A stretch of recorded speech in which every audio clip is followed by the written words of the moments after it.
And this is my co-host, Stan the Man. And we are excited to talk to you about our pre-release preparation for Final Fantasy, this long-desired set. But before we do, Stan, there's actually a lot to talk about within the world of Magic. So there's a ton of stuff to talk about. I don't think we're gonna be able to talk about everything. No, definitely not actually gonna be able to talk about everything. But one of the things I did want to touch on, because it's like a non-issue topic that I think is like almost largely irrelevant, but it's funny. For the CEDH enjoyers, there was that drama with like the 10 or 11 hour Commander game in like a 10K CEDH event or something like that. Yeah, and they keep just like getting longer every time. It's 10 hours. Well, this is the longest. This is the longest. It's 13 hours. What made me laugh was then Kai was like, "Oh yeah, Mana Vault, the final was only 5 hours." I was like, I'm not playing that. Like, no. That's not Magic anymore. That's like anything else, honestly. It's like not even a game at that point. You know what I mean? Like, what are we doing? Are people just tanking, or is it just like that? I don't know. It's one thing to be like, oh, I'm playing Twilight Imperium or, I don't know, fucking Monopoly or something. Eggs or... Yeah, like I'm playing a board game. It's designed to be this long. It's Risk. We're playing, like a really crazy game of Risk, Risk Legacy, right, something crazy. Yeah. It's supposed to take 4 hours, or a really good game of Terraforming Mars has will be done. My favorite board game, but it's just terrible. Like I love my EDH enjoyers. I really love my friends personally, like the people that I know that play cringe EDH. But man, CEDH looks less fun every time I look into that world. It looks even less fun. I'm like, cool, not doing that. With that being said, though, our buddy Frank over here has been kind of on fire. I know you guys have only been seeing shorts from Frank's end, mostly because I've been super busy with the shop. I just did a bunch of shelves today. I was supposed to prep for the podcast. Didn't get any time, of course. Hey, he got his haircut, man. That's prepping up for I did me. get a haircut, yeah. So I almost missed it, too. It was bad. It was bad. I was like, my guy for the shelves was like, hey, are you going to be here? I was like, I'm at a haircut. And luckily, I somehow managed to beat him. But yeah, it worked out. And I didn't get half my beard shaved randomly this time, for those that know that story. Maybe I'll make a short about it some other time. I didn't even know that. I'll tell you guys about it later. It's a funny YouTube short story for sure. Love that. Gabe will know. But yeah, so you've been crushing and posting a bunch of shorts and getting content out in my absence, and also finally winning, like just winning a lot. I know. Like, you've been on a tear. Well, and I don't know, what's so funny to me about it too is that like this is the format that I'm not like as passionate about. Like, That's also true. And I don't have as much research in either. Like, I played it so much standard that like for me to make the finals 5 times and like lose, and then like I think this was my first RCQ. Yeah, was here, and it was at Boar's Hat, and I won. On prowess, and then I was like, oh, I'm just gonna have fun and try and get Jack in and play Living End, and like I love the whole like because like we normally don't really like dedicate to blocking, but this whole like this season we're like, fuck it, we all want to go to Vegas, let's all just block for each other. Obviously I can't go, so I'm just like helping out from like the sidelines, sending spirit bomb energy, excuse me. But yeah, like the fact that I think you would have beat Jared in the semifinals, but he was willing to just be like, you're going to the finals, good luck. And then he's not going to get whether you would have won or our buddy Seabass would have won, it would have been one of our guys, because Seabass ended up in the finals, which is cool. And then his opponent was Julian, so it would have either been him or Julian. So like our whole squad was like in top 8 for the local Boarhat RCQ, which I love that. I love seeing like at my event specifically, I love when our locals do well, or like people that I know. Just because it feels like you got to take our trophy home, guys, and then we go to other stores and okay, you got to go over there and crush. It just feels right, at that home court advantage. But we had like 20 people here with like a no advertisement RCQ, and it was like all Board Hat people, top 8. And then my buddy who normally plays Pokemon with his daughter, hasn't played Magic in years. He's like, I love this prowess deck. I bought One Ring because I wanted to play Control, and then they banned it, so I felt really bad. I was like, dude, that sucks. That's everyone's nightmare. Yes. And he's like, they were $80. I'm like, well, There's still $80 if it makes you feel better. Yeah. But he played Prowess and got top 8. He was so excited because I'll be honest, I thought he was going to scrub. He had not played Magic in years. Yeah. And he was coming to play Pokemon with his daughter. So and then he went to Pastimes with you guys and top 8 it again. Yeah, he did. So I was like super impressed. I got to let him know I'm proud of my boy. I'll DM him on Discord later, actually, now that I think about it. But it was cool just to see him make that transition back. Because before he got into Pokemon, he's like, yeah, I used to play a ton of Magic, but now I want to get my daughter into the game. And she seems to like Pokemon more. Yeah. Now she's in middle school. So she's like Dad, I don't want to hang out phase. You know what I mean? Yeah. And so he's like, she used to want to hang out all the time. Now I'm just like, now I have free time. I'm like, that's awesome. Yeah. Welcome back. That's sweet. Welcome. But yeah, so the whole blocking thing was really cool, especially in the vein of like the Texas story with like the team who scoop, homie scoop, up to Stripper Goose. Yeah. Getting you guys all top 8, I was like, as soon as I saw what the top 8 was, I was like, yes, one of our guys is getting the invite no matter what. And then seeing that it was you and you really you were on fire with Prowess, and obviously it was a good deck choice that we made sure you stayed on. I was so glad that you guys talked me to the truth. Yeah, I normally am not a fan, but like when the deck is so good that it can carry you even if you're struggling, just play that. Like Frank and I have talked about this in the past, like even years ago, since we've been doing the podcast so long. If you think a deck is the best deck, just play that deck. And Frank, to be fair, that week, 5-0'd with Living End, we were like, Jared and I were like, this is awesome, play Prowess. And he did, and he won. And then the following week, we were like, okay, now we have to block for Jack, our boy Goblin Ringleader. And in my head, I was like, yeah, good luck. I mean, like, that seems rough.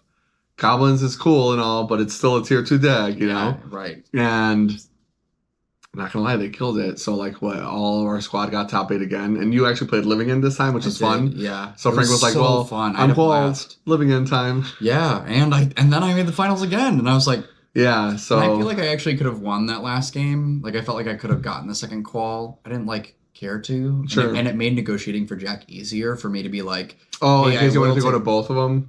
Yeah, I was like, that's a good point. Actually, I forget that that's a thing. I was like, I could just go to both, but like us negotiating the more prize support, then the guy was like, okay, well I could just take it, and then we all were like, cool, let's just not play, we'll be done, and I ended up getting good prize. Yeah, good prize, and then also like Jack randomly knowing the other guy that was in the top 8, and we knew the rest of them. Also, Jared's been playing like the really cool 4-color Gifts Ungiven Eternal Witness deck with like Time Warp, and it's just such a cool deck. I'm so glad they gave us Orange Chant in Modern. It was a card that I used to play in Legacy back in the day that was kind of a meme, but I loved it in Death and Taxes back like in the day, and now that it's in Modern, it's like so much better in Modern than like it ever was in Legacy. Sure. As like a silence, but the kicker being like no attacks. It's so cool.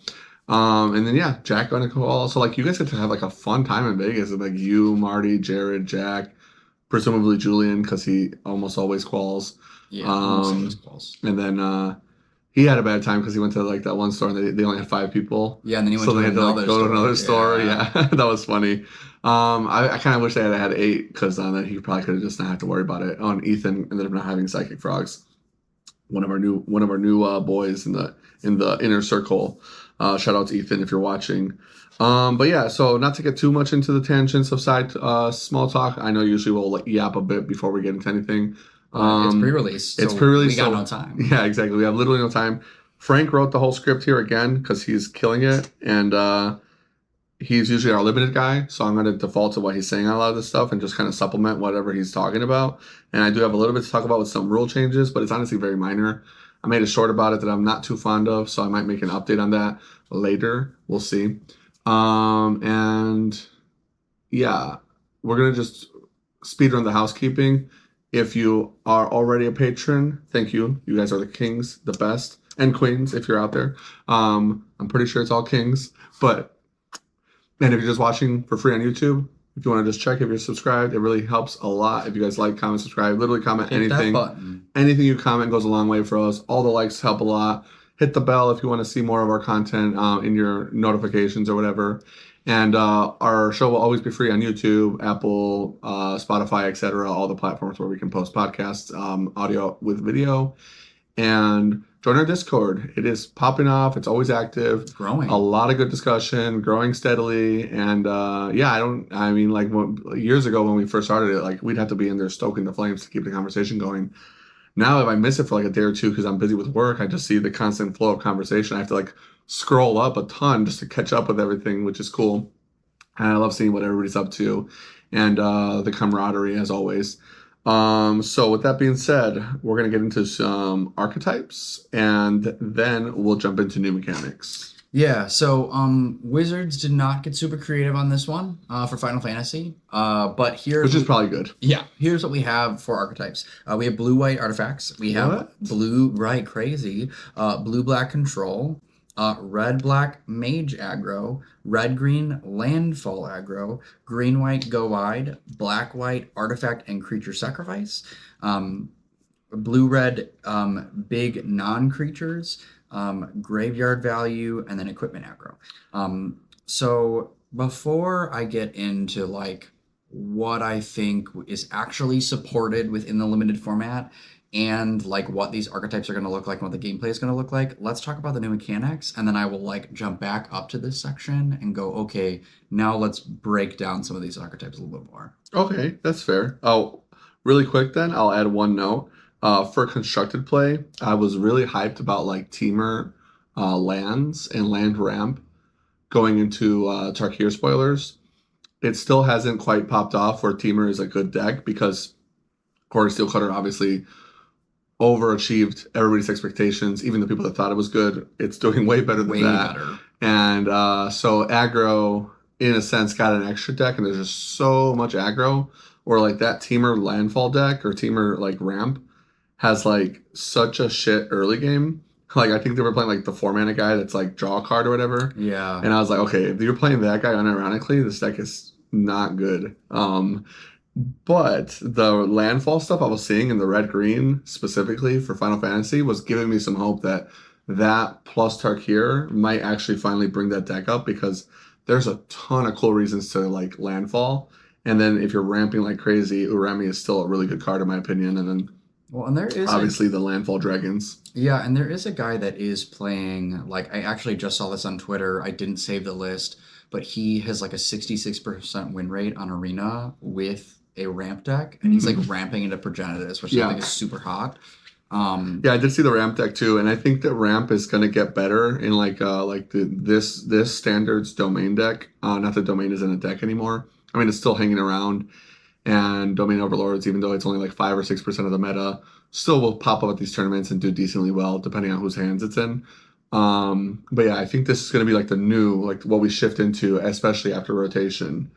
Yeah, I actually, not to get into it a little bit, I'm nervous about that.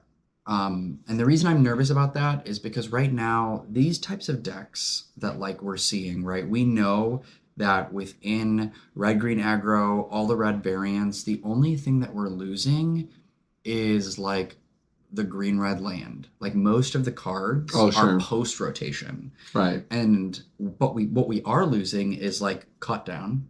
You're talking about like them losing Copperline Gorge, but all the aggro decks keep all their tools. Yeah, they keep all their tools, but like for the mid-range stuff, we lose cut down, which like blue-black kind of keeps away aggro, and the same is true for temporary lockdown. That's also temporary lockdown leaving is big, but we still split up.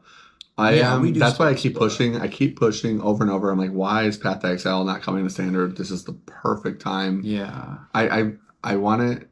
Man, give it to us in the space set.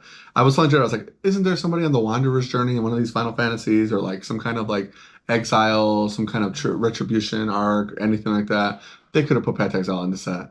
And it's like 500 cards, you know, it could have been an uncommon for all I care. Yeah. But it's just the death triggers, like, and there is one card in the set that like I will talk about that you also really hype for, that like board wipe that can help. Yeah. But that's 5 mana. It's 5 mana, so it's more of a control card. Yeah, and the exile, mid-range at best. And the exile, I think, mattered more. I wanted the 1-drop. Like I wanted like something to supplement Elspeth's Smite. Not that Elspeth's Smite isn't like good, but I don't think it's good enough. It kind of gets the job done. Well, and with what you're saying too, so many of these decks aren't playing a ton of basics. like they're not. Well, So, now like, they'll be forced to. So Path to Exile would force them, yeah, Mm. which then might like even. And I bring- think that the land would actually be a detriment. Like certain decks you'd be like, wow, I really don't want to give them the land. Not to mention we get it for Pioneer, which I think would be equally as good there in terms of like, I don't want to give you the land, but having the unconditional spot removal is also really powerful. It just then Snapcaster will never get reprinted because both of those are too good for Pioneer. I think. I don't know. I think combined. I used to think so, but Pioneer is very strong. If you like snap path me into like 7 lands and I'm playing Annex against you, I think I'm just gonna blow your cock off. I'm just gonna like Thoughtseize you out of the game, and I think that the black decks can hang for sure. I think the black decks can hang. I used to think Path was too good for Pioneer, but now I'm in the vein that not only do I think it's not too good for Pioneer, I think it should be printed in Standard. And like the first time it came to the game, it was an uncommon in Conflux. So like it was at one point like deemed like this is cool, you know, like let's get it done. Yeah. I would like to see that segueing back into new mechanics, just because I really want to talk about those landfall guys. I don't remember all the names of the cards, and I don't even remember all their abilities, but I just saw a bunch of guys that were like cheap creatures that had good landfall abilities that were like making me think, oh, this could go good in Teamer, and they're all red and green. So yeah, new mechanics. The first one is job select. So when an equipment with job select enters, you create a 1/1 colorless hero token, then attach that equipment to the newly created token, kind of like Horror Steel Cutter for all the people that have definitely seen that card. Each equipment with job select works like other equipment. Its other abilities will tell you how it benefits the equipped creature, and it can be attached to other creatures you control using its equip ability. Pretty standard stuff. If the equipment is no longer in the battlefield as the job select ability resolves, you'll still create the hero token, although you won't get to attach the equipment to anybody. Yeah, so it's like if someone in response like decides to like Broken Wings the thing, you still get the token, right? Just no attachment. Pretty simple stuff for pre-release. The people that are like that don't get to play as often, like yes, you're gonna get your token, like a standard judge call. Well, and to that point, I do think that like what they did with Final Fantasy after I've like gone and read through all the cards, it feels like because like this is a set that is bringing so many people to the game and it's outselling Lord of the Rings that they made this set so friendly to play. Like new players are going to have a very friendly time playing. That's a good point. So this is going to be a lot of people's first set. Yeah. Not that every set doesn't have that same idea, but this more than most sets is definitely going to be a significant portion of Magic players' first set, which is kind of a big deal because like that already includes the fact that we've got like 45 to 50 million Magic players, and this is still going to be a big chunk of like people's first set. Right. That's a good point. That's kind of crazy. Magic is like very quickly becoming, I mean, it already is mainstream, but it's like becoming like aggressively mainstream. Yeah. Almost like a household name. Back in the day, even like 6 years ago when I opened the store, and I was only like 24, if I told people what I was doing, they were like, oh, Pokemon? You know, like Yu-Gi-Oh! Maybe you I've played heard them of, Pokemans? Yeah, Pokemans. And now it's like, I'm at my mom's shop this past weekend, and there was some guys there that were like, they look like bodybuilders because they were doing like a Zumba class, and they were like the instructors, redoing certifications and stuff. And one of them was like a military dude who was like just from San Diego, like where Josh is right now. Yeah. And they were like, "Oh, what's your shop?" I was like, "Oh, I do like trading cards, you know, like Pokemon." And they're like, "Oh, like Magic?" I was like, "Yeah, exactly." Like literally everybody knows Magic, and like famous people too, which is really cool. I love to see that. Honestly, I think Magic is the best game ever created. So when I see people enjoying it, I love it. I mean, it's why I do what I do. I love facilitating the gameplay here. You know how it goes. Yeah. So then the next new mechanic, this one has some spice. We've got saga creatures, and there's been a lot of talk about these sagas and like the new update, and like people are crashing out. And I think if you're one of those people that are crashing out, take a deep breath, reevaluate your life. Why are you crashing out? Can't give yourself a good reason? Chill. If you have strong opinions one way or another, totally fine. I can respect that. But we got to be honest with ourselves at the end of the day. Sagas is Magic as Richard Garfield intended. Literally. And honestly, they cooked. When they first created Sagas in Dominaria, it's one of the best mechanics. It's very popular, very well received. In my opinion, very well done, very well executed. Executed. It was like the original kind of like proof of concept for what planeswalkers were in theory supposed to be. Because there's like a lot of people that still think to this day that planeswalkers ruined Magic, especially a lot of the old heads. And sagas like are definitely more like a fixed version of that, where you're getting abilities. Effectively, a planeswalker and an enchantment are not that different. A saga is literally an enchantment, etc. But yeah, now they're built into these creatures, which is kind of cool. Some of it's interesting. A lot of them didn't seem that exciting to me personally, but like I said, it's a 500 card set, and I've been really busy running the shop and moving and all this stuff, so I haven't gotten to look at the entire nuance of every creature. So if you guys see any that you think are really busted, let us know in the comments. I'd love to like have these discussions. Now that I have the time. Big rules update that I think is a positive impact on the game. So initially, when sagas came out, they would there would be instances where a saga could lose its abilities, and in doing so, it would effectively become a saga that's highest chapter is chapter 0 as far as the game was determining it. And so that meant that no matter where you were in the game, the saga was equal to or greater than its highest chapter count, and therefore state-based actions deemed that you were supposed to sacrifice it.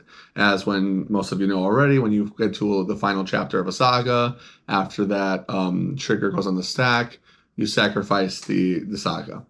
And the reason why this is a big deal is because now that rule no longer applies. And it doesn't apply because creatures are now sagas, and creatures, more than anything, are the easiest thing to remove all the abilities from. Where when it was just enchantments, it's pretty rare to find cards that are like, remove all enchantment abilities. That card doesn't really like exist, and if it does, it's really niche.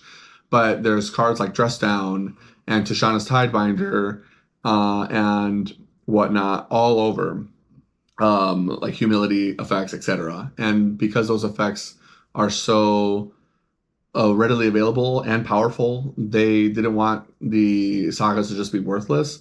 And in addition, it kind of didn't really make sense initially why the sagas died. It was an unintuitive design choice that they made that they're basically fixing. This is honestly a good patch. And it solves the problems with the sagas. It solves the problems with them losing the abilities.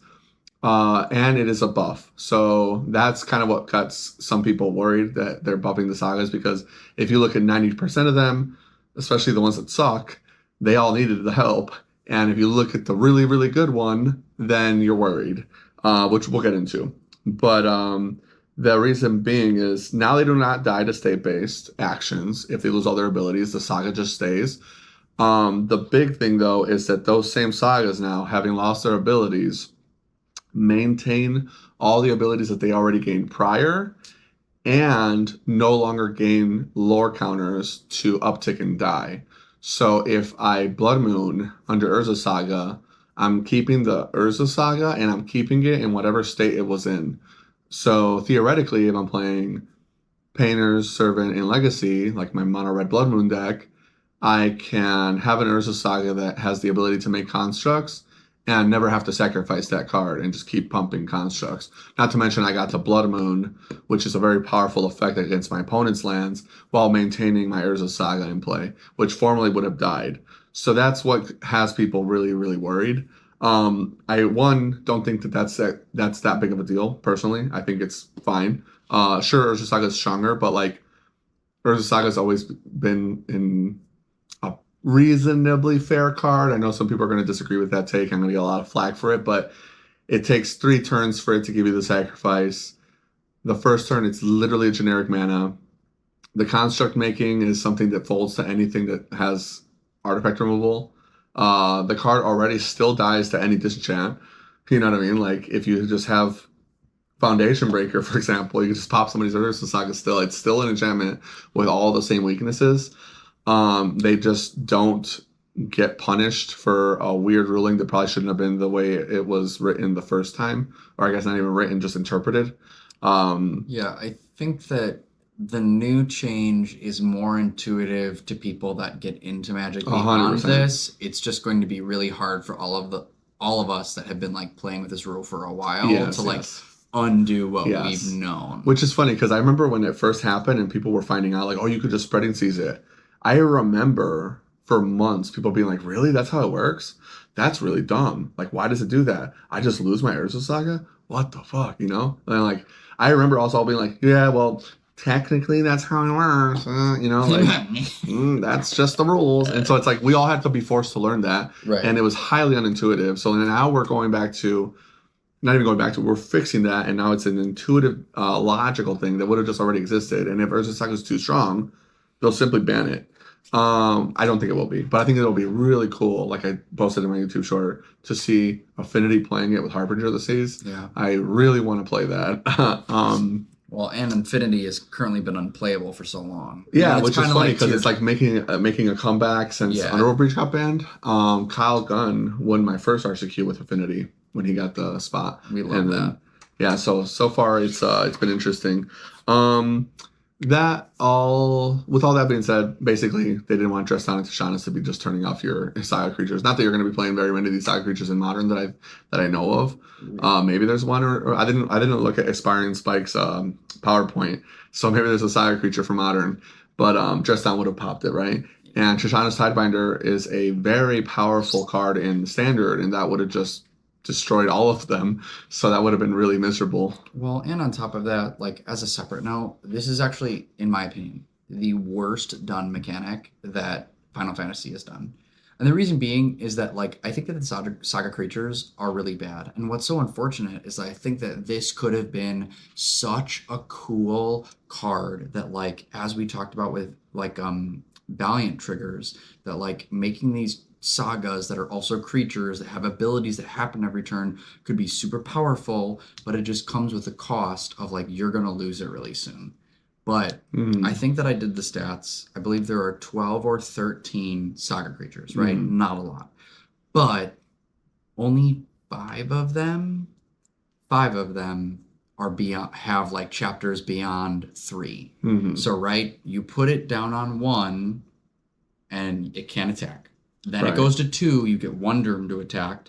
Then when it takes up to 3, you sacrifice it. So most of the creatures, 7 of the 12, will die after 1 attack. And to me, that's like... it's a good blocker, and its ability better be good. Yeah, and most to be of fair, though, I think that's what it's for. I think they're supposed to be enchantments that can block. Yeah, and I think that that's kind of cool. It's just most of the abilities aren't like strong enough to like give them a reason to be playable. Well, like, them not even sticking limited. around definitely is going to be a weakness for Standard.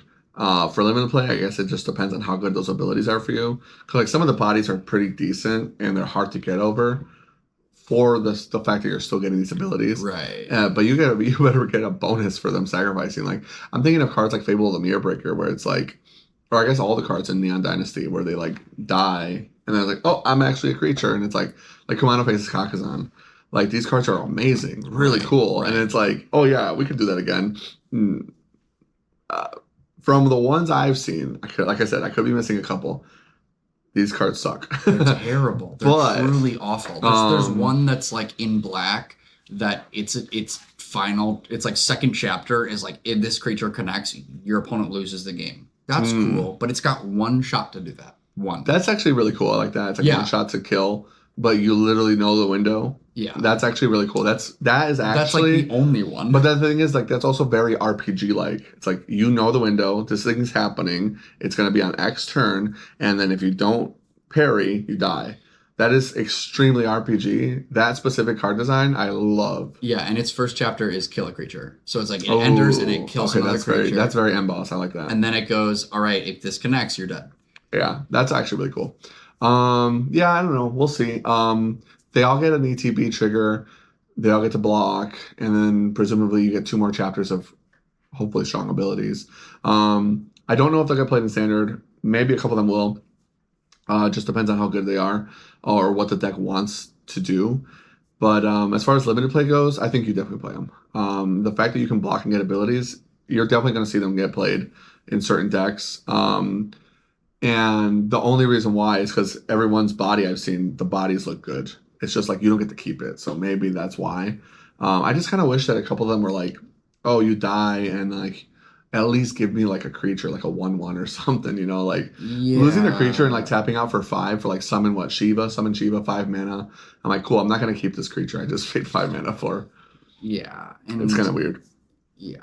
I think that's tough. And I think that the other additional problem that like we'll get to is I think that this format's gonna be really grindy and really mid-rangey. And so for like you to pay so much for like you trying to outvalue your opponent for something that you're gonna lose is like well, that's why I like them, because I do agree. I agree from what I've seen so far, the limited format looks like it's gonna be slow, clunky, grindy, new player friendly.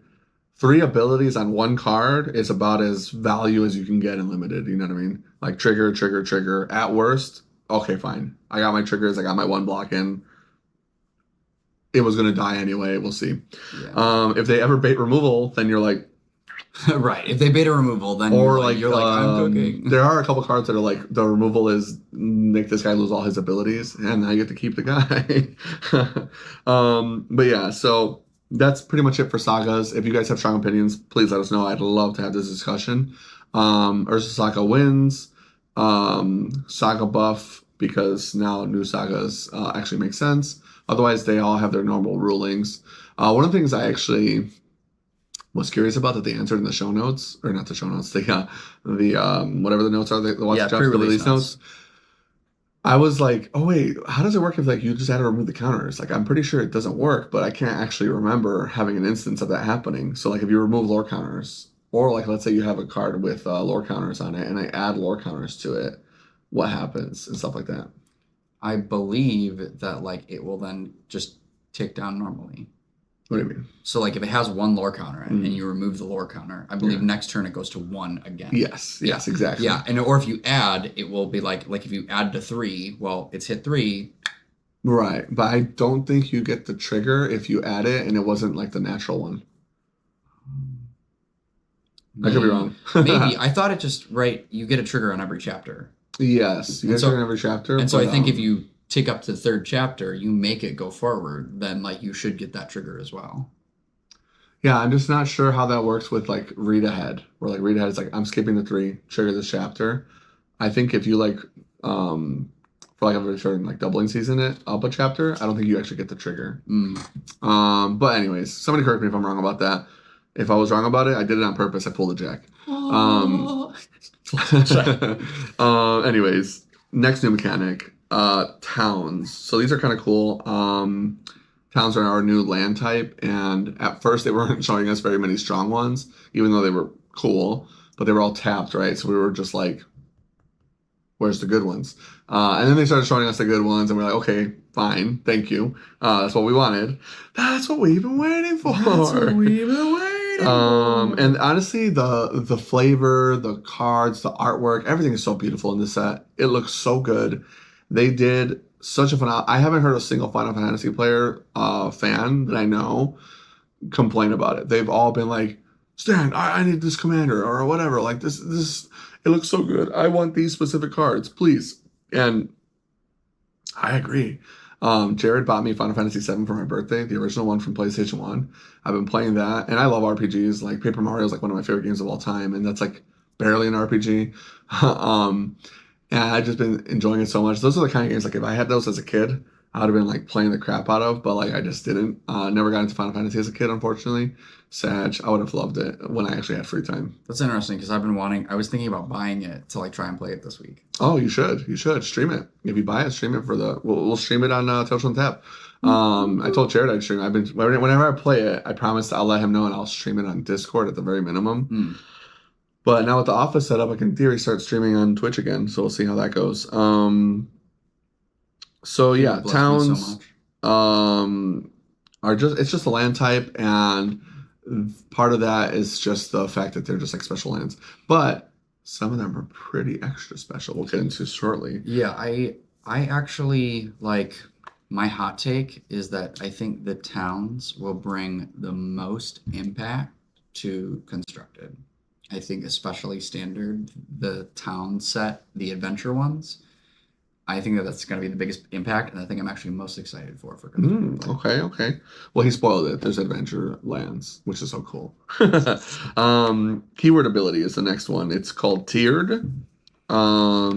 Yeah. I don't know what another kicker means, but I'll let Frank get into that one. Yeah, so tiered is that they made these like several powerful like instant sorcery spells, and tiered just means that you can pay an extra amount of mana to get an ability. So like when they came out with the spree ones where you had to pay for an extra one and you could only get one. Yeah. It's like, hey, this spell will do this for the 2 mana and you can do 0. Or you can pay an extra 3 and get another ability. Yeah. That's and what then, it was, right. But you can only choose one. Right. You can never choose multiple. Well, it's like you have each to one of these was like a better version of the last, right? Yes, Yeah, exactly. So, in theory, you're paying for the same ability plus. Right. And that's exactly right. Is you're paying for the same ability, it's just that there's a plus. I actually like these. I saw some of them where it's like, this card's a God's Willing. Oh, but now it's a heroic intervention. Oh, but now it makes your guy bigger or something like that. Yeah. So like an example, Ice Magic is 1 and a blue, instant, common, that comes with a tiered. The first one is Blizzard. 0 mana, return target creature to its owner's hand. So it's unsummoned. Yeah, it's unsummoned. That's a classic one for 2. You can pay an additional 2, and then target creature's owner puts it on of their choice on top or bottom. So now it's commit. Yep, for 4. And then it's for an additional 6, you can target creature's owner shuffles it into their library. Oh, okay, very cool. Yeah. So it's like super removal or get the job done. Yeah. Not bad. Is it either it's the controller, right? So like target either player? Yes. Is it base 2-drop? Base 2-drop. Base 2-drop's kind of mid. I almost rather, well, I guess it doesn't matter, but 2 mana kind of sucks in terms of like, would Pixie do this kind of thing? Is it good in Pixie? Maybe.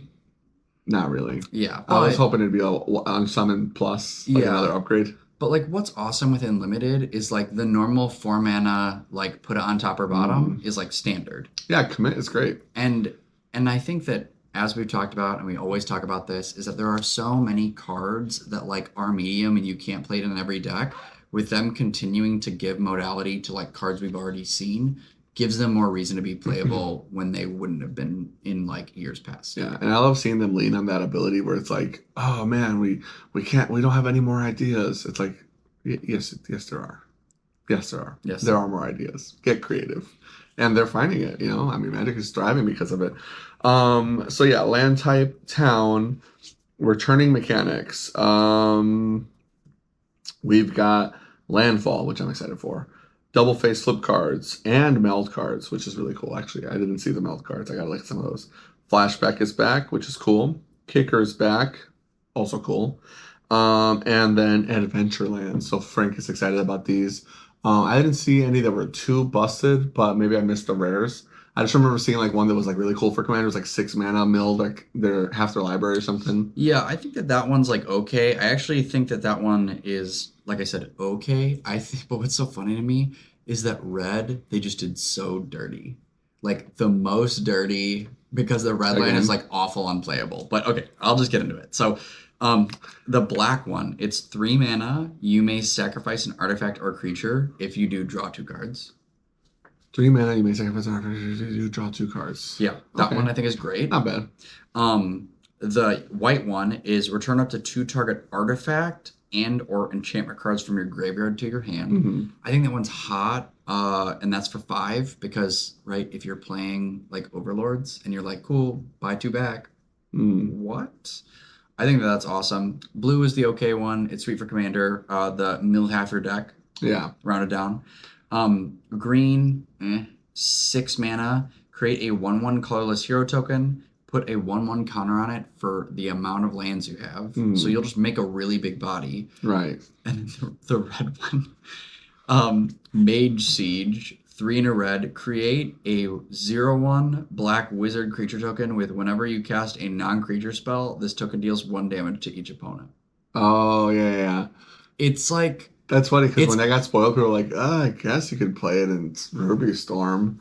Yeah, it's just like the deal is that like all of the other ones could see like some kind of constructed play and are like okay for some of the decks. Yeah. But for you to just be like, this is like it's sweet and limited and it's on theme with what's happening within limited, but like no one's gonna want to play this. Yeah. Red again. Happens. Yeah, crying. Okay, so now we're getting into your overall thoughts on the set, or did you already kind of like get into that halfway? You want to like finish up, maybe short all up? Yeah, so let's get back to our archetypes. What I was saying about like this being a very mid-rangey set is like though they describe this as like blue-white artifacts and red-black mage aggro and red-green landfall and red-white equipment, all of those specifically, they're not supported like at all. So I wrote down that like for artifacts, I counted, and not including the colorless ones, there are 20 total across blue and white. So like if no one's drafting that, that's fine. But if like one other person is kind of drafting that archetype, it's like really rough for you. Yeah. Well, especially because the set is huge. Right.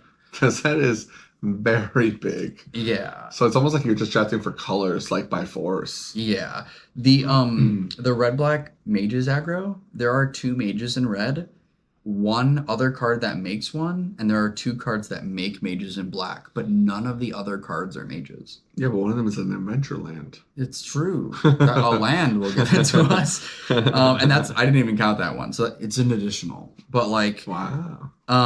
There are 4 for red white equipment. I told you about all those artifacts. Most of those are equipment pieces. Right. There are 4 within red. And so this is all to say that like the majority of this set, which I think like could be hard for new players, but for overall will be good for the game, is it's like this is a set of you pick good cards and play good cards like that just have great value and like good rates. It's old school draft. And then win. Like that's it. It's not super synergistic. There's not crazy tons of triggers.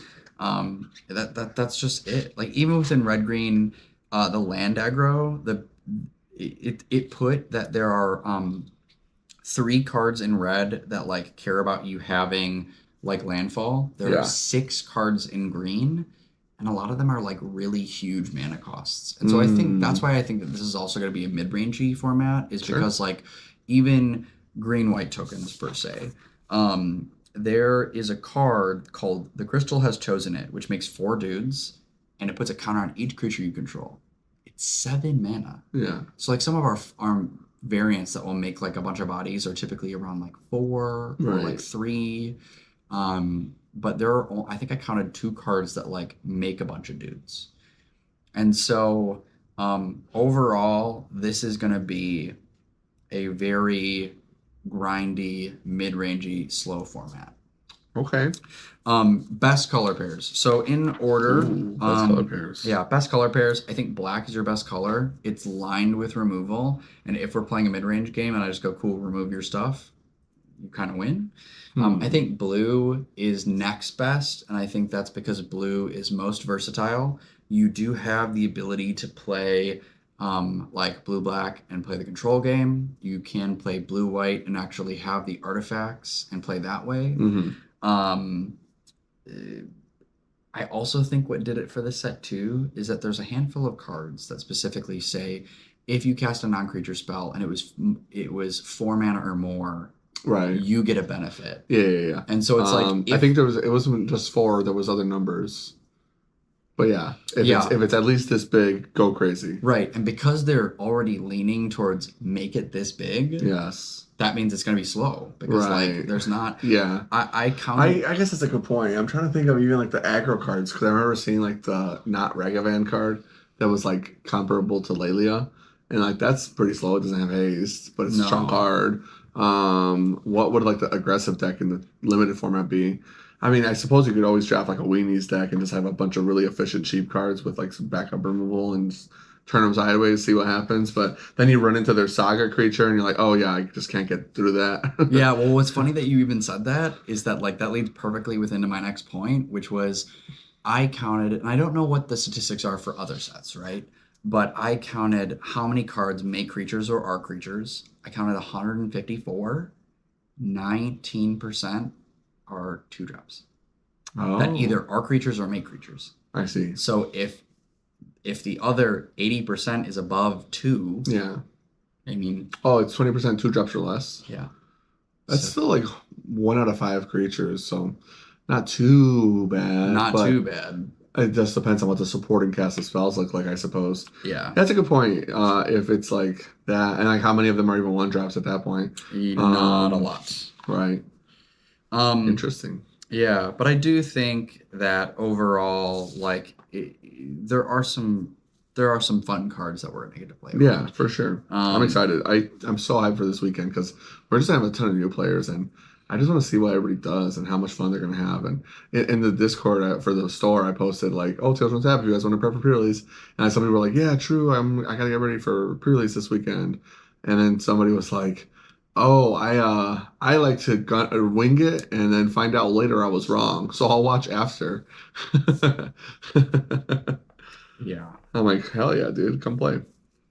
So what's next on the docket? I didn't see where you put the color guys. But No, I jumped on that. Oh, perfect. Yeah, I So jumped on then, that. are we jumping into most constructed impact, or did you want to talk about some of the guys that you think are going to be hot for limited specifically? Maybe some guys that are like, are there any rares you think that are like, ooh, this would actually be like a rare that you could build around, or is like a pack one pick one that's like, if you play this, stick to these colors, it should carry you kind of guys? Yeah, I think that like my favorite color pair so far, as I mentioned, is I think this will be an Esper format. I Sure. think red and green are kind of weak.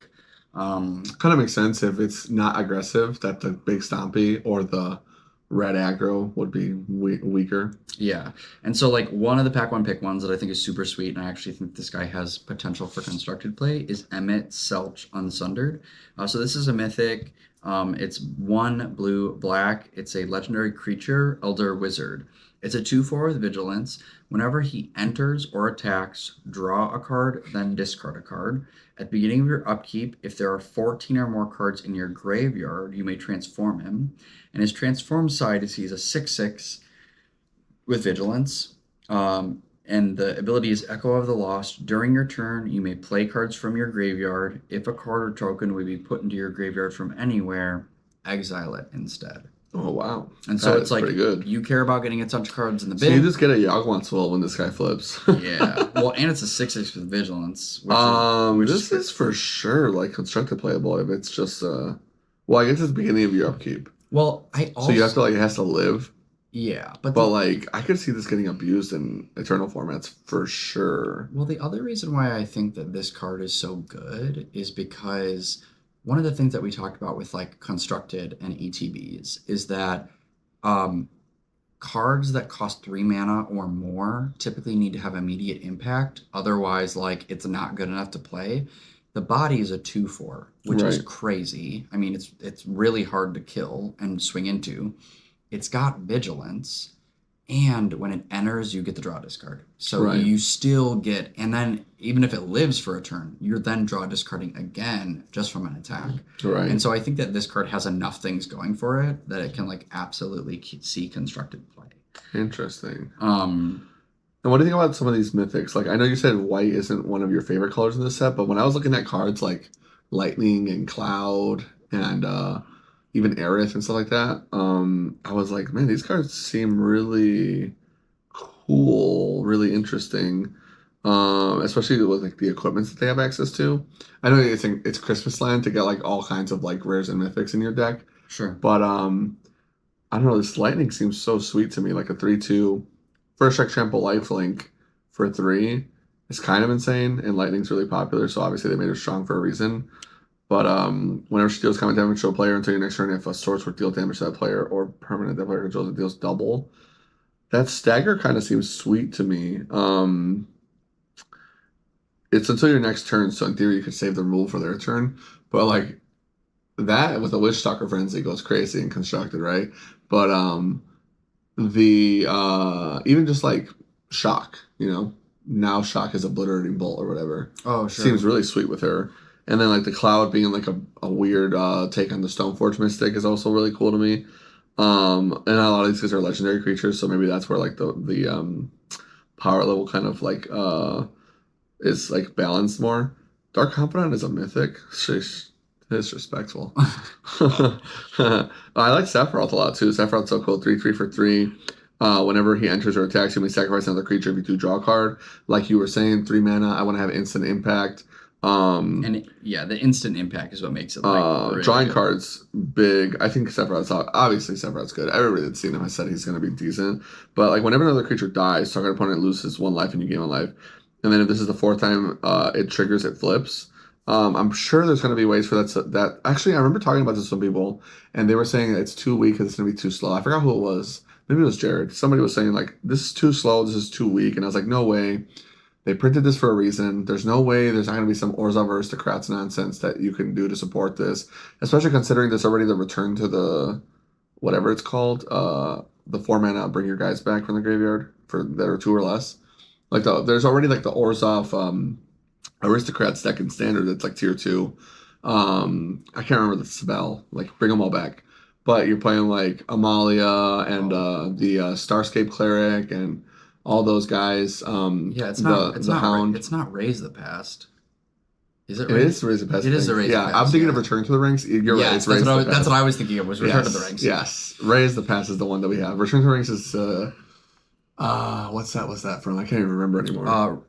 Raise the Past. Yeah. Foundations. No, sorry. Return to the Ranks. I think that was an M. I think it was an M. You could be right. I think it was like an M19 I don't remember. or something. But yeah, this Sephiroth just seems so cool. And then you flip it over, it's a 5/5 flyer. As it transforms, you get an emblem that's basically a Zulaport Cutthroat. Whenever a creature dies, target opponent loses life, you gain a life. It's a Blood Artist, I suppose, because it targets. And then when it attacks, you may sacrifice any number of other creatures if you do draw that many cards. So like really leaning into like the aristocrat stuff. I don't know how good that looks in limited, but if you're able to pop out a bunch of even like heroes or whatever, like 1/1 tokens, whatever you're popping, just go crazy. Well, I think that again, black is the best color. I definitely am leaning towards that as well when I look at the cards.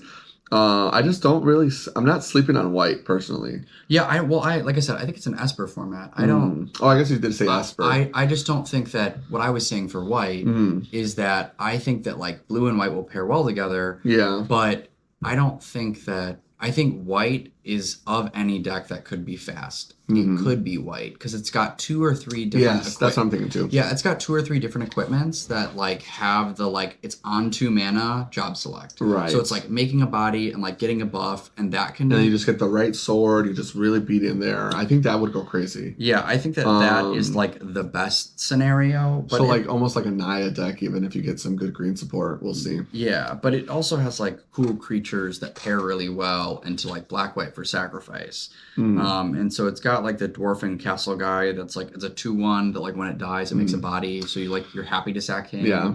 I feel like the more I'm reading some of these cards, I feel like this is like a really like a sleeper hidden like archetypes, you know? Like they like kind of like under like you get to the second layer of the cake and like, oh whoa, there's chocolate. Yeah, and that's a really good point, because I think that like for some of us we will find like overall it's gonna be like, hey, we're playing good cards and that's how we're gonna win. Yeah, and the casual players are gonna have a good time. They're gonna be like, oh, easy. I put my cards there, done. Yeah, but there's small pockets of synergy that like if you do get them, like someone will be able to do Chocobo's land stuff and be like, oh my gosh, it was so cool, but like you had to like.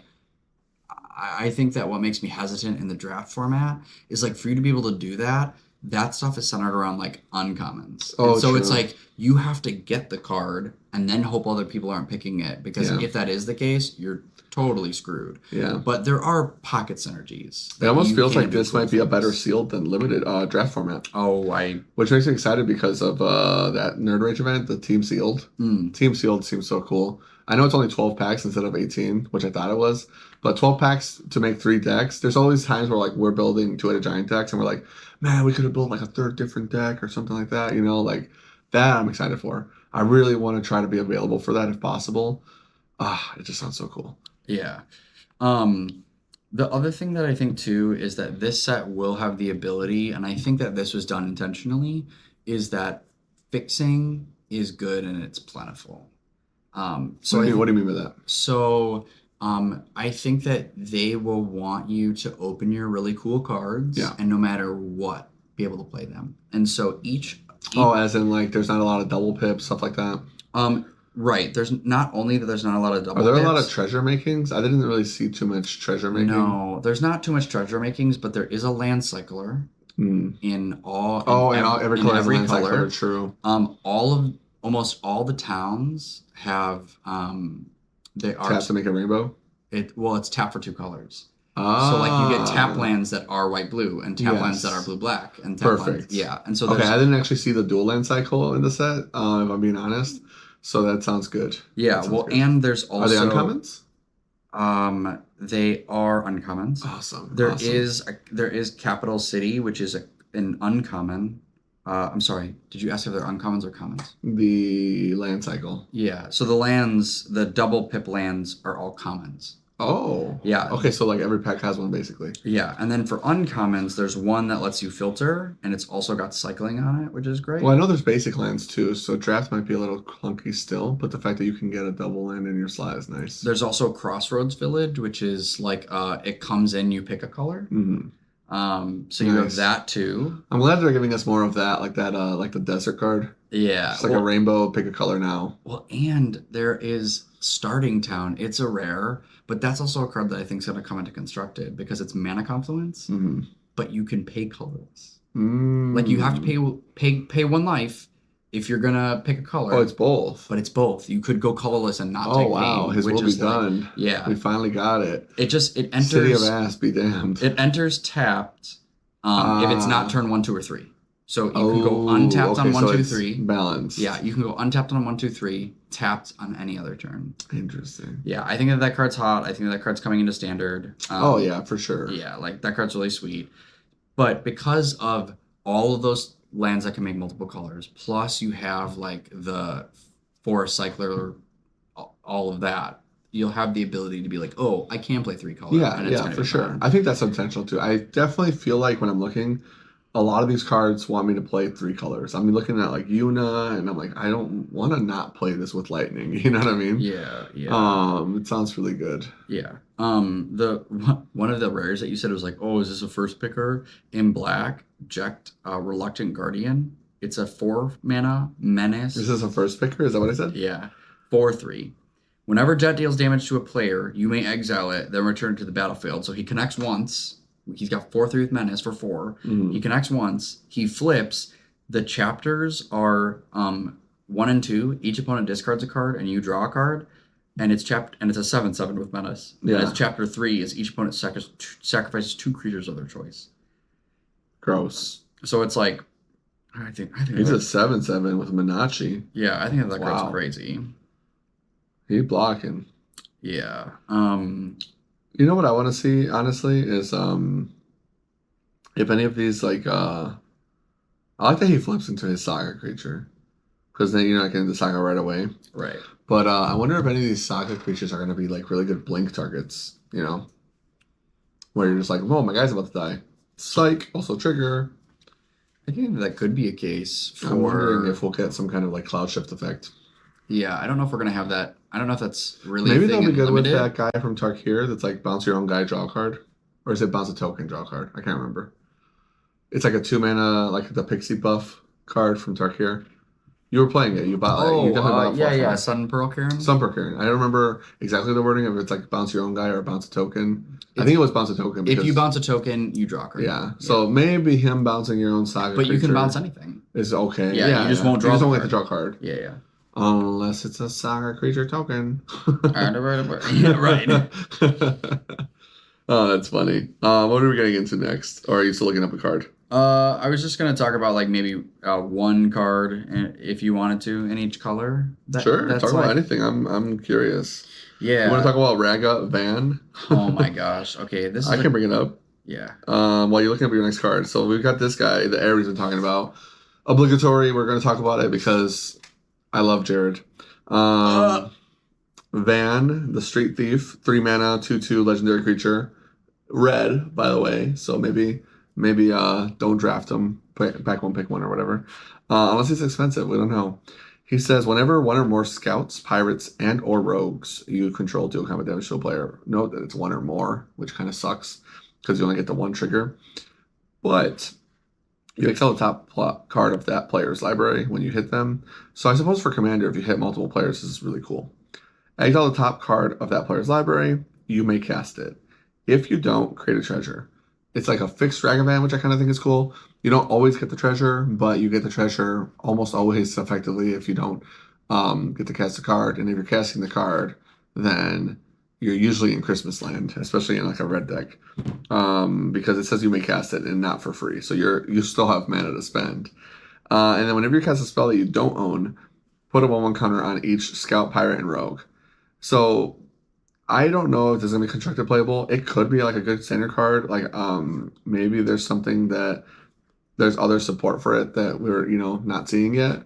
I don't see it being good in standard, but for Commander, I think this card is awesome. I think this card is really cool, and it actually makes me like this is the kind of deck that back when I had more free time, like 2014 stand that was playing Commander 4 days a week.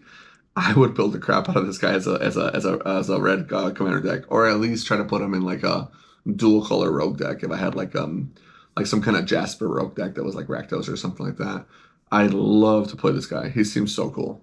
So, can I offer you a proposition as to what might convince you that this could be standard playable? Sure, yeah, I'm down. Siren Pirate on. Oh, I guess I forgot about Siren Pirate on turn 1.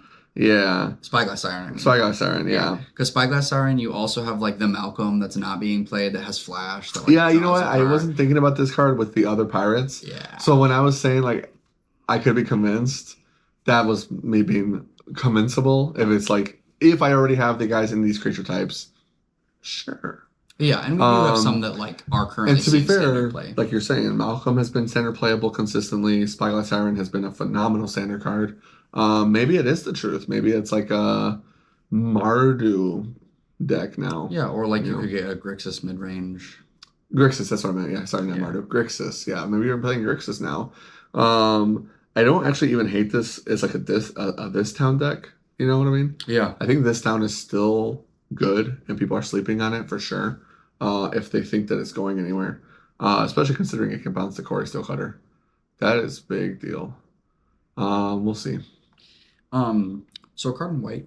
Ooh. That I thought that was like, oh, this card is like this card is, I think, awesome. It's like the most extreme value because it can also be sweet in your decks for artifacts, but it also just like is really great on rate. Yeah. Diane, I don't know how to pronounce it. Bahamut's? Yeah, Bahamut. Dominant? Bahamut, some kind of dragon or something like that. Yeah, so during your turn, Diane and other knights you control flying. Sweet. When it enters, you create a 2/2 white knight creature token. This costs 4 mana, and he's a 3/3. So he's a 3/3 that also makes a 2/2, gives them both flying, and then you can pay 6, exile him, return to the battlefield as a Saga 5/5. It's chapters 1 and 2. Put a 1/1 counter on each other creature you control. Those creatures gain flying until end of turn. Chapter 3 is destroy target permanent, exile Bahamut, then return it to the battlefield. Okay, now that's what I've been waiting for. So then it comes back, yes, makes more bodies again. Yeah, see, now this is a good card. Yeah, that card's crazy. This card is phenomenal. Also, knights, badass. Yeah, there's not a lot of knights in the set itself, which makes me sad. Yeah, this is, but I think you could play this in Pioneer.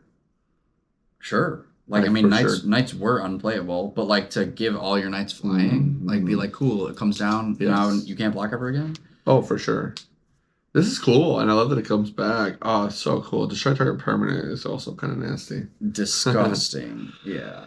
Now, can you ramp into it is the question, like maybe like a green-white deck with Llanowar Elves. Green-white Knights was kind of a meme deck back in the day in Modern, which is kind of fun. Yeah. I'd love to see Knights be playable again. His will be done. Yeah. Other than that, I think that like you could, I'm just waiting. I'm waiting. This isn't actually good, but I think it'd be hilarious. Is someone in Sealed is gonna kill someone with a giant cactus? Like, because 100%. 999. Yeah. Like you just be like, cool. You don't have a removal. The thing is, somebody's gonna get blown out by dead. Your guy gets minus 999 or whatever.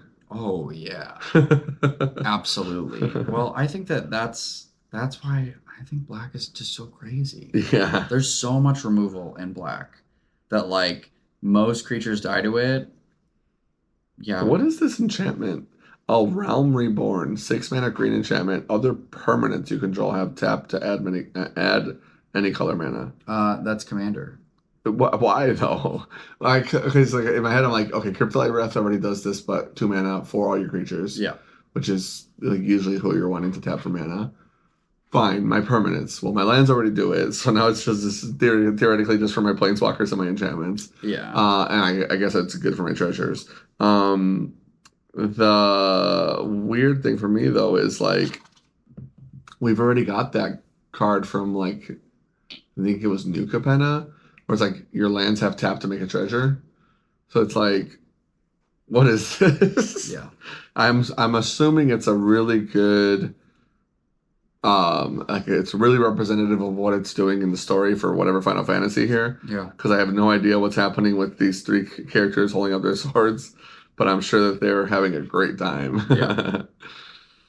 And yeah, Jumbo Cactuar, the 1/7 for 7 with 10,000 needles, so he can attack for 10k. I thought it was a 5-drop. It's a 7-drop. Man, if you die to this cactus, you suck. Like, I'm sorry. Don't die to the cactus. I will flame you. That is so bad. I think it's just so funny. 7-mana cactus is going to be the funniest vintage cube through the breach or sneak attack target. Right. If they add it to the vintage cube, I will play the crap out of it. All right, what else you got? Or are we wrapping up? I think that we're gonna wrap up on limited. I just want to like because right we decided this time, hey, we're not gonna go into tons of cards. Like we talked about a couple. There's just not a lot of heavy impact, and honestly, there's just too many cards. Like I could tell you to go look for a certain card and try to build with these cards in this archetype. Realistically, I don't think they even want you to do that. I think they just want you to have fun. and they Really, and they want you to just play good cards. Yes. It's like you play good cards win. if you want to win, put the best cards in your deck. Try to find synergies where you can have them. Your deck pool is going to matter a lot, and it's going to be pretty luck based, but that's just Magic sometimes. And I think it's intentional by design. It is one of the biggest sets ever, if not the biggest. I can't remember if it actually was the biggest. Technically, no set can ever be the biggest because of Mystery Booster, but it is a very large set. It's going to be hard to get a lot of repeat copies of cards that aren't commons, especially if you're drafting. Don't build archetypes. Just don't. Stay away from it. Like even the archetypes we didn't talk about, like Black White Sacrifice, there are 2 cards that do sacrificing things. Right. Green Black Graveyard, there are 3 cards that mill. Yeah. There are only 2 that bring stuff back. So it's just like they didn't. You might fumble into some of these hidden synergies. Yeah. You might even have right. like 2 or 3 cards that are worth jamming in there, but the rest of your deck is going to feel like I'm playing creatures or spells on curve, and then making decisions based on what I'm reacting to. Yeah, it's like play interaction, play cards that have good bodies, play cards that like are good on rate, and then like play your rares. Play your rares, hell yeah. Play your rares. Like just play the stuff that's good. It's really I think that they intentionally play the cards that are the cutest. They intentionally made this final because a lot of stuff is also big mana. It's really big mana, so it's gonna be slow. So I just think that they made this set with the intentional plan of, hey, we want people that don't know how to play the game to have like an easy experience. There's not gonna be tons of triggers outside of the sagas, which there are 12. You know, I feel like they were maybe too scared of making any of these cards phenomenal. And then being like, oh yeah, we don't have the rights to that anymore, and this is like the best card in the game. You know, like imagine if they printed Oko or Ragavan in like Final Fantasy, you know, and they're just like, oh yeah, this is like really iconic. And I think they learned their lesson really hard from the Walking Dead Secret Lair when it was like getting played consistently. Yeah. Anyways, yeah, this set's gonna be a good time. Go out and enjoy yourself. Just have fun. It's Final Fantasy. This is so sweet. It is not the Final Fantasy though. There will be more fantasy sets to come. Yeah. Lastly, do you want to talk about a couple constructed impacts, and then we call Sure, it? hit me. What's your thoughts? The first one that I mentioned was I do think that the lands are going to be a big deal. The only like the adventure lands. Okay. I think that you having a reason to put cards into your deck. Like imagine that you're playing in a domain and like you just have a land that says mill half your deck. Like isn't that crazy? Like you In terms of like for like standard, yeah. I don't know. Like You were already trying to use Jace. but Jace is a real card. Right, but like it's no cost to you to have a tap land. Like you have a tap Well, land. that's not true. I see now you have to convince me that I'm putting a tap line on my deck to play this bad 6-drop. That's different. Like I'm not trying to like completely say it's unplayable, but you got to convince me to play a tap line. I was the guy that was like, I'm never fucking putting a Seachrome Coast in my blue white control deck, fucking ever. Sure. And now you want me to play a always tap land, so I have to be very very happy with it. And Jace is different to me because one, it draws cards. That is true. It basically taunts the opponent like must answer, and for better or for worse, it was like a instant win condition against like two of the decks in the format, which was like the mirror match and then the domain deck. You were like goodbye your whole deck. Sure. Which don't get me wrong, for 6 mana, if I can goodbye their whole deck, I'll do it. But the fact that for that much mana you can easily run into a counter spell is scary to me. You have me convinced though with probably some of the other ones, not the blue one. I think the blue one is probably the worst one. I'd play the red one first. Oh, I wouldn't go that crazy. I think the red one is just awful. But it's just more realistic mana. Like if I was playing a red deck that's playing spells and I don't want to play Core Steel for some reason, I could find a way to kill you with non-creature with like ping ping ping ping ping. Mill your whole deck out and then you kill me because you have like fucking 12 Overlord triggers or some shit in play. I'm like, nice. Yeah, the only way that I actually think that happens is, and I don't know what there is currently in Standard because no one does anything around it, is if there's the ability to bounce permanents. So like if you could self-bounce it because you don't need the land anymore and then go, okay, now I have a spell to play. I think that could be really cool, but I don't know if we have anything currently within Standard. Yeah, that I see that would be more interesting to me because that's kind of like what Star Wars does with like those with Lorcana and Star Wars. Those games they'll resource their physical cards instead of having mana like land cards. They just go, oh, this spell is my land now, and then they're later on, like with Star Wars, they have like the Saboteur or whatever it's called, or whatever the mechanic is. Sabotage. Sabotage. Like, oh, I'm going to use my land and I have a spell on it. Boom. It's like a morph almost at that point. Right. Which is really cool.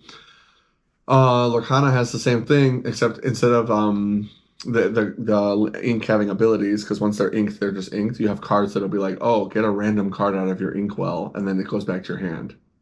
And now you get your spell back from your land pool. Right. So like Magic could in theory do something similar, like you're saying there. If you have like a way to self blink a land, Yeah, like if maybe we'll get the bounce lands in a future standard set. Yeah, I was thinking that's what I thought about with Modern. I don't think Modern wants any of these cards, but like the fact that Modern does but have for Commander, like, oh yeah, the bounce lands are super good in Commander, and I think they're even better now. Yeah, for sure. Next was come on, we already talked about Ragavan. The last one is Ultima. So the reason this card, why we both talked about why this card is good, is because not only is it a board wipe, but what makes Standard so scary is that all the aggro decks have like tons of death triggers. So for the fact that it ends the turn immediately means that like all those triggers that would happen if you killed like Manifold Mouse, not Manifold Mouse, Heartfire Hero, all go away. Yeah, and we were just talking about Sephiroth, like the Orzhov Aristocrats deck is real, and it probably got better with some of these cards from Final Fantasy. Whether or not it's a legit deck or not is we'll see. But for better or for worse, that Orzhov deck is pretty good against some of these aggro decks, and it gets to play the good white and black removal spells as a result. And if you're playing Sephiroth as well, and you're just gonna go, destroy all creatures, and then like give them like 600 triggers. Especially because they have that other vampire that's also like an aristocrat. If they have X number of aristocrats and play in your field nuke, sometimes you just kill yourself in these control decks. Like I've seen multiple times control decks just Day of Judgment into, oh, that's actually lethal. And this one just going like, done, we're out of here. Wrap it up, ship it, send it. It's done. Cut it. Yeah. If Bart Harley Jarvis wins. Sorry. That's all I can think about right now. Yeah. But yeah, like ending the turn is so high impact. I think it's going to be really big. And when you play with a card like that, it really kind of shows the skill level, I think, sometimes. Is it as strong as Sunfall? I think in some situations it's better, in some it's worse. Both are going to get played until rotation. And whether or not we're going to see any more like push for like mid-range or control decks is TBD, because I think aggro decks are still going to be dominating for a while. Yeah, I think that it's better than Sunfall in the sense that like you also hit artifacts, but it's worse in the fact of like you don't get a body later and you can't exile stuff. Like yeah, not exiling is the only thing that really scares me in terms of like its power. Because exiling has been really nice. But I'm not gonna lie, I'll be pretty happy, even though Sunfall at the end of it has like kind of weaned off. For the first 2 years of Sunfall, it was like, God, this card is getting really annoying. every deck plays 4. Yeah, every deck plays 4 for like a year. When I can't play Aquazotz because it's gonna get exiled by Sunfall. Right. Which then it's like, okay, now you can't play Aquazotz because you won't it's gonna you won't get the flip trigger. Yeah, that's gonna be so funny. But like that's what I mean though. Like Aquazotz, all these death triggers. The bounce has been so good because of how many creatures you don't want to kill, or you don't want to die. Yeah, I think that's good. And then you have an honorable mention as Yuna, so I want to talk about it really quick. I love Yuna because I think that she's so cute. Yuna is the card that to me keeps Domain alive in the future. So Yuna, Fantasy 10. Oh, okay. Yuna, Hope of Spira. 3 green white. I'm Spira. During your turn, Yuna and enchantment creatures you control have trample, lifelink, and ward 2. Yeah. At the beginning of your end step, return up to 1 target enchantment card from your graveyard to the battlefield with finality counter on it. Yeah. You bringing back any Overlord is like big cracked game. Mm-hmm. Also, like I want to in Pioneer like sacrifice something off of Enigmatic, and then bring back Leyline Binding again. Like get the trigger, get it back, get it back again with Ward 2. Like that's crazy. Ward 2 on my Leyline Binding. Sorry, buddy. Oh my gosh. This card is actually really cool since we're here in the wrapping up phase. Ancient Adamantoise, giant turtle, 8 mana, 8/20. Vigilance Ward 3. Damage isn't removed from this creature during cleanup, which is so funny. I was explaining to people, I was like, oh, it takes Pokemon damage. All damage that would be dealt to you and other permanents you control is dealt to this creature instead. So it's taking all the Pokemon damage. It literally is like your active Pokemon. And then when this creature dies, you exile and create 10 tapped treasures. 10 big booms. Getting the tapped treasures is like cool, obviously. But like everything around the card, I just think is so hilarious. I really think the card is quirky. I'd love to see it get played in some like meme deck. Traveling Chocobo is also freaking cool. 3 mana, 3/2 bird, not flying. Not flying, just so you know. You may look at the top card of your library anytime, which is always based. Any green card that does that for 3 mana is always cool. Shout out to my boy Courser of Krufix. And then you may play lands and cast bird spells from the top of your library. So it literally is Courser of Krufix, but for birds. Yeah, and then if a land or bird you control enters, causes a triggered ability of a permanent you control trigger, that ability triggers an additional time. See, now this is a card for me that's like, okay, maybe that landfall deck isn't, it's not so bad. No, I would love to play this as standard. I think that's sweet, but here's like my deal, right? It just dies towards the tower. Well, there's also there's the 1 mana Chocobo that like whenever a land enters, you can put a counter on this creature. It's a 1 mana. Yeah. You then get the Grissol's Greens, which makes a Chocobo for 2, but you can't cast it off the top because it's a sorcery. Yeah. And then like if I look through the rest of the green cards, there's 1 enchantment that makes a dude. And you can transform it. And then after that, there's the Racetrack, which is 5 mana. Landfall, you make a Chocobo return. Oh, you're going with the Chocobos? Yeah. But I just want to play this for the land part, if I'm being honest. Yeah. I was like, that's it for Chocobos. There's one other red card. If you're casting another Chocobo, Traveler, that's what you're getting. Yeah. Because otherwise it's like Courser of Krufix. And When Corsair Kruvix was in standard, that was like the best green card in the format. Right. I think that Traveling Chocobo is a card that could enable you to play like the Teamer land ramp, which I've been wanting to do. Well, you know what I want actually?